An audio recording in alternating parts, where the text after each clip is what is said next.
For some, moving from an undergraduate degree to a postgraduate degree seems like the next natural step, but there are many reasons why you might want to do a postgraduate degree, from increasing your career prospects to maybe just wanting to expand your level of knowledge in a certain field.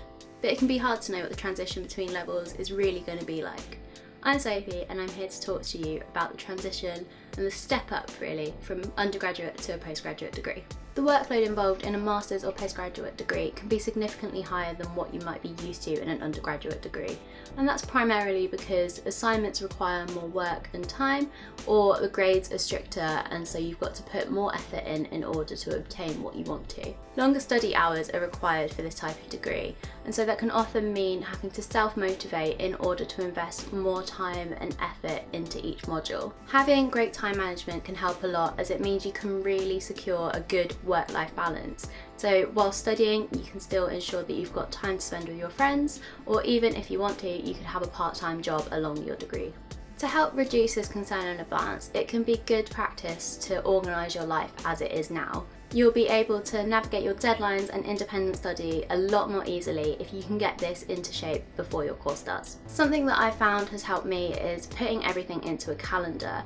From little things such as chores to bigger things such as academic deadlines or meetings, putting everything in one place so it all lines up can really help you visualise what you've got to do and how much time you've got to do it.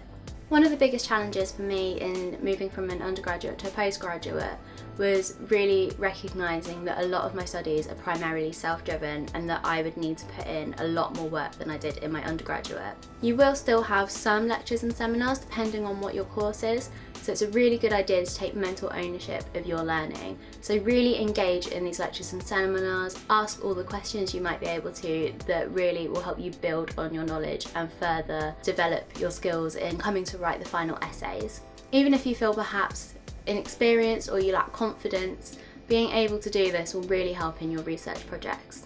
Something that's less considered in the transition from undergraduate to postgraduate is the difference in loans and funding you will get to help your studies. Depending on where you get this loan from, whether you get funding or sponsorship, you may find that you have to stretch this further than you did with your undergraduate. Something else that you will need to do now is pay your fees yourself rather than the student loans company paying them straight to the university for you, so this is another thing that you will have to budget for. When considering what course and where you're going to study, it's good to look into the university that you already went to, even if you may want to move somewhere else.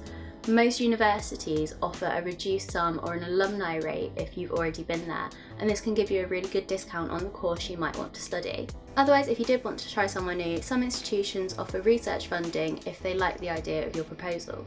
I hope this video has been helpful in highlighting some of the ways that the step up from undergraduate to postgraduate can be a little bit different from what you might expect. Postgraduate degrees can be really useful if that's something that you choose to do, but remember it's not always necessary if you don't personally want to do it.